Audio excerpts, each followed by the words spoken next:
When a major outage hits, you have minutes to decide. Is this just noise, or a DORA-reportable incident with regulatory deadlines already ticking?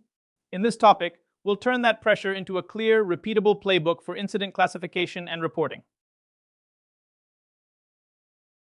DORA gives EU supervisors clearer, faster insight into digital risk across the financial system. Instead of many overlapping national rules, it creates one harmonized rulebook. The focus shifts from slow, after-the-fact investigations to near real-time awareness of incidents and outages. The regulatory goal is straightforward: stop local ICT failures from cascading into wider financial instability, especially across banks, insurers, payment firms, crypto players, and critical ICT providers. DORA assumes your environment is full of constant ICT events: alerts, glitches, failed jobs, minor security signals. Classification is your filter for all that operational noise. First, you need a shared definition of an ICT-related incident. Anything that compromises security, availability, integrity, or confidentiality of your services or data. Then you apply clear criteria: impact, duration, customers affected, and the data involved. The outcome should be consistent separation between everyday events, standard incidents, and the small subset that qualifies as major incidents requiring mandatory reporting.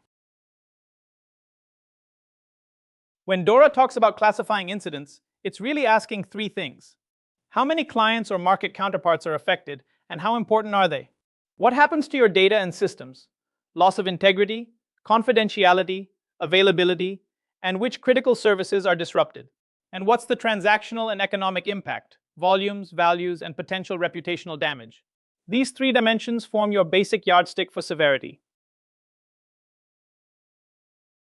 Regulators assessing impact under DORA look at more than whether something broke. They apply three multipliers. Severity: how long key services are down and how hard customers and operations are hit. Spread: how widely the incident propagates across systems, entities, or countries. Criticality: whether critical or important functions stop working, potentially threatening financial stability or regulatory compliance. Under DORA, a major incident is not just any outage or breach. You cross that red line when the scale, duration, or nature of the impact becomes systemic. Quantitative triggers cover incidents that hit a large portion of your clients or cause prolonged downtime of critical services. Think core banking, payments, or trading unable to function for hours.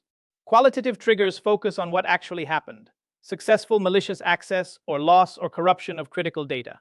Your role is to predefine these thresholds so classification is fast, consistent, and defensible. Incident reporting under DORA is essentially a race against the clock. The timer starts at detection. From that moment, you classify the incident as quickly as possible. Once it's classified as major, the countdown for the initial notification begins. Regulators expect that within a few hours, and at the latest within a day of detection. You then have a short window to submit an intermediate report with more detail. Finally, within about a month, you're expected to deliver a full, root-cause-based final report, including lessons learned and remediation. For DORA, the first regulatory report after an incident is about speed, not certainty. Supervisors want early awareness that something serious is happening, even if many details are still fuzzy. You send what you know within the 4-hour window: when you detected it, what type of incident it appears to be, and which services might be affected. You can refine and correct later reports. Missing the deadline is much harder to justify. Intermediate and final reports under DORA serve different purposes and audiences. The intermediate report, due within roughly 72 hours, is about timely transparency. You provide best effort estimates, current impact, affected clients, status of containment and eradication, and provisional financial losses. It's understood these figures may change. The final report, usually within about a month, must be definitive. It delivers the root cause analysis, replaces estimates with confirmed impact numbers, documents concrete remediation actions, and captures lessons learned that feed back into your controls and playbooks. Incident reporting under DORA is not just tell us what happened. Authorities expect structured data that can be compared across firms and over time. You'll need to capture who is affected using identifiers like the LEI, how the incident is classified, what the impact is in terms of downtime and data loss, and whether there's cross-border relevance for other member states. The key takeaway: Your internal tools like Jira or ServiceNow should already contain these fields and values so you can generate compliant regulatory reports without scrambling during a crisis. Operationally, think of the process as a relay race with clear ownership.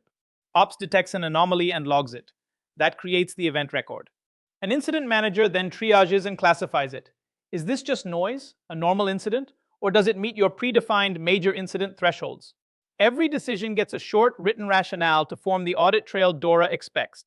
If thresholds are met, the crisis or senior team formally declares a major incident, informs senior management, and triggers the regulatory clock for submitting the initial notification within the required hours.